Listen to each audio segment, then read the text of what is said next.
Hey, we're Authority Zero, and you're watching Shockwave TV. Check it.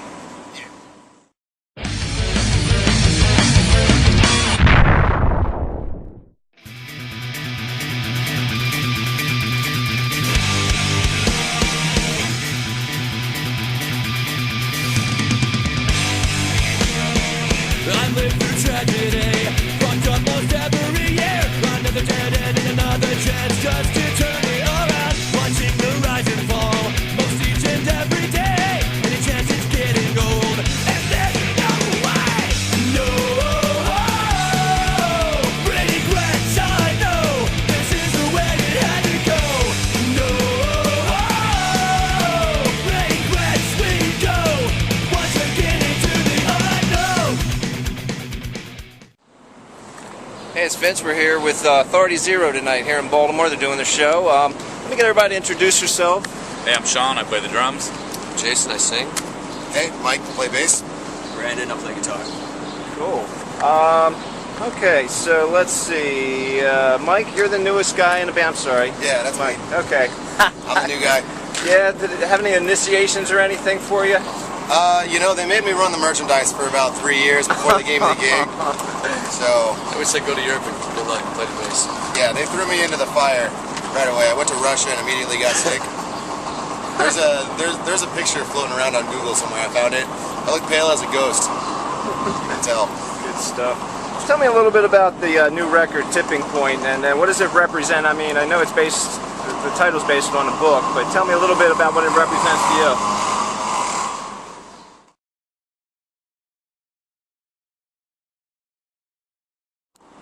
Pick up where we left off. Tipping Point. The Tipping Point, first off, was one of the, one a real exciting record to make. It was one of the most exciting in the past couple in all reality, Like you say, we got some great guys in the team now and some great writers. So the album is kind of all-encompassing, just an ode to our fans and our friends, and it's just about progressing and making your way through life. With most records, it's aimed toward the trials and tribulations you go through within life, and just coming out on top in some way or another in your own mind, at least, and feeling that sense of accomplishment with anything you do, and taking the good and the bad. And again, with the tipping point, just little things, can cause the biggest, most positive thing in your life to happen, or the most negative, depending on which way you decide to choose to go, or which path to take into any certain given situation. So, like you say, it's somewhat based off of the Malcolm Gladwell book. It was, first initially brought to attention with that idea in mind.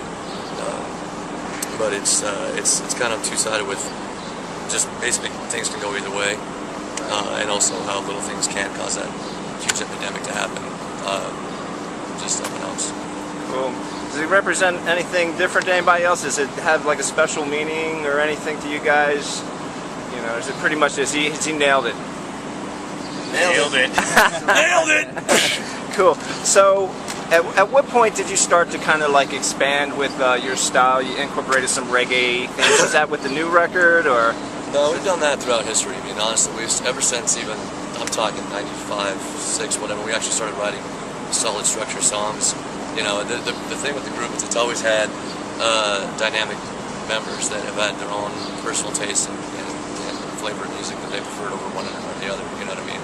And it's always been a mutual respect with those different styles of music, and the growth with, everybody, sharing those different ideas and those different styles of music with other people, and then you essentially enjoying that music as well, and incorporating it into each song and making it super dynamic, And it's just, it's music, it's universal, you can do whatever you want with it, there's no rules or guidelines, and that's kind of the theory of Authority Zero, as long as it's been around and together as the name of an entity, it's always been trying new ideas, incorporating reggae, ska, surf, punk, rock, Latin, you name it, just all sorts of world music that you feel somewhat fits to you at least, and that you enjoy playing and making it somehow work in some really fucking weird way. What would you say that like some of the newer guys or some of the other guys, since you're the constant in the band, what would you say some of these other guys bring to the table? Just a new breath of life, honestly, there's been a lot of coming and going, as you know, since, 2007, really, and it's brought a solid foundation, for one, with the group that's now here. I think it's kind of finally gotten collectively put together, you know, rather than this person's over here, these three guys are doing this, these two people over here, these two people doing this, and then hitting the stage and hoping it all works out.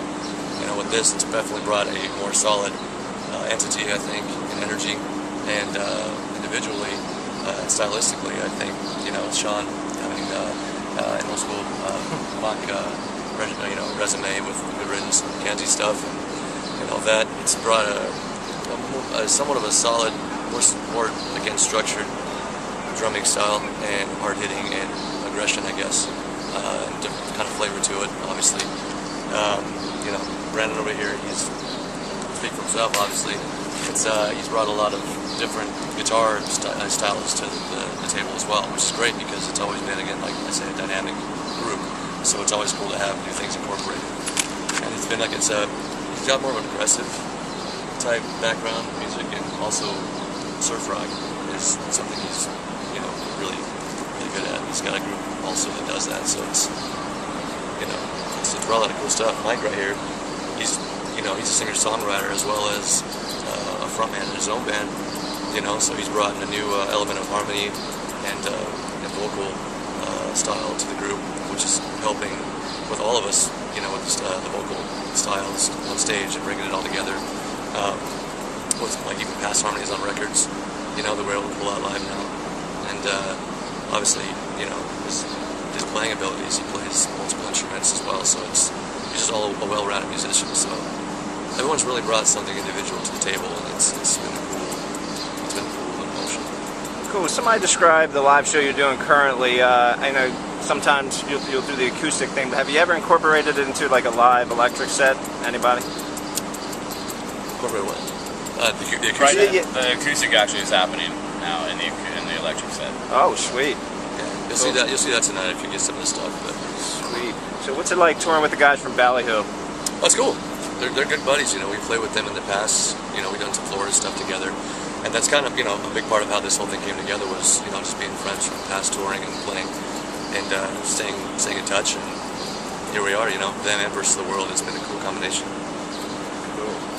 Yeah. Tonight should be great. Our hometown. I'm looking forward to seeing their crowd, and, you know, just have their crowd go off and their whole full show. Cool. It's gonna be great. I got a list of some bands that are considered punk. Tell me whether you think it's punk or not. Green Day. Green Day? I think Green Day's punk as hell, man. They've stuck with what they do best, and they've stood by their guns the entire time through it all. You know, through Gilman Street, all of it. You know, they did what they wanted to do, and here they are still doing it. And they're still doing what they want to do, and, you know, happy doing it. They're not slowly trailing off or trying to follow any certain trend. They're still Green Day in my book, and I think that's what it's all about. Cool. Anybody else want to comment on that one? I don't consider punk a sound at all. Punk isn't, to me, it's not a sound, it's an approach. I mean, it's like, to me, jazz musicians were the first punk musicians. Because they broke every rule. They played all the notes you weren't supposed to play. You know, it's like, who did that? You know, it's like, that to me is that's more punk rock than anything else. It's like, no, we're going to take this, make this our own, and make it work. So, Cool. Well, like the next band's pretty simple for me. Pennywise. Hey, yeah. Hell yeah, I think they're punk, man. What about Bad Religion? Bad Religion, fuck yeah, man. Definitely. The Casualties. Casualties, yeah, I think punk band for sure. Rise Against. Rise Against, yeah. I think they're still a punk band. They've become more, you know, rock rounded sounding, but I mean, ultimately, again, same with my thing with the Green Day. It's like they're doing what they want, they've done what they wanted, and they've gone to greater heights with it. Cool. All right, what's the best part of waking up? And the answer cannot be Folgers. Going back to sleep. What's the best part of waking up? being alive to do this again another day. I mean, really, best job in the world. Cool. What's that for you? Getting off the floor. Yeah, like I said, just being alive and breathing that life for the new day, you know, and knowing that you made it one more. Honestly, out here it's tricky. Exactly. Just getting one more day to do it again. Cool. What about most embarrassing moment, whether on stage or just in life? Mine be I got in pants. I was in 9th grade and it was lunchtime, and it was like right by the opening doors where everyone was crossing and just getting out of class. It's like grades 9 through 12, and I had some bullies, and there was like 4 or 5 of them. Just walked by, you know, wearing bigger pants, on skate pants, 93 and stuff, whatever, and cruised on by, boxer briefs and all, just walked on by, just slap, and the entire lesson was like,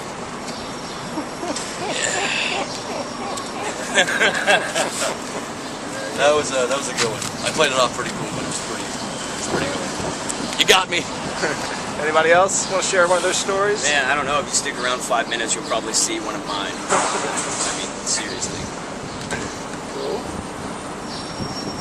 There's too many to count. It happens every day. There's something every day. Yeah. What about you? No embarrassing moments? Oh yeah, it's pretty gross. Just happened. Yeah, it is related to that. That's for sure.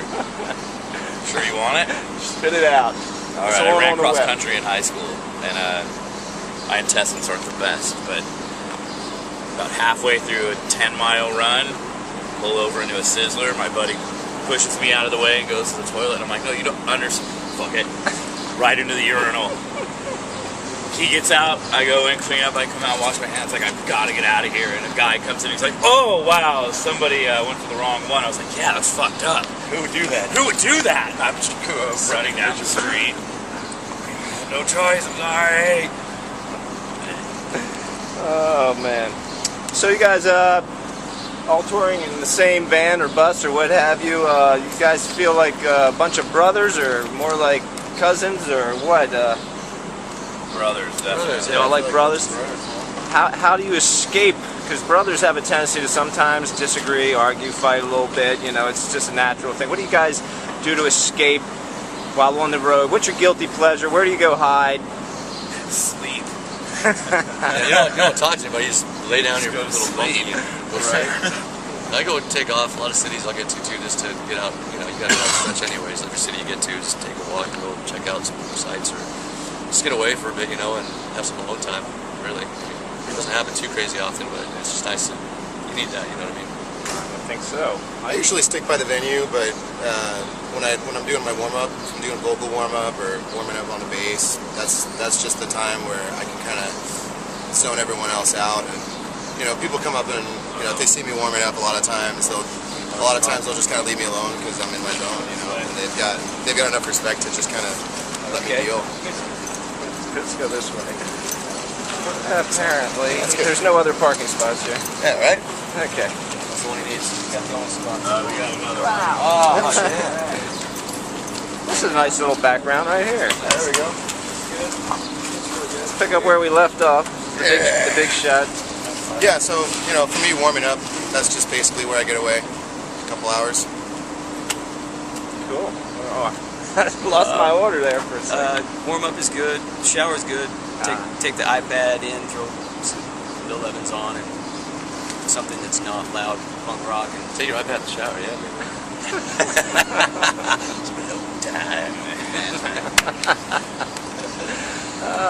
Well, gentlemen, thank you so much. I look forward to your show a little later. All right, yeah. Thank you. See you at the show, man. Thank you. I live through tragedy, fucked up most every year. Another dead end and another chance just to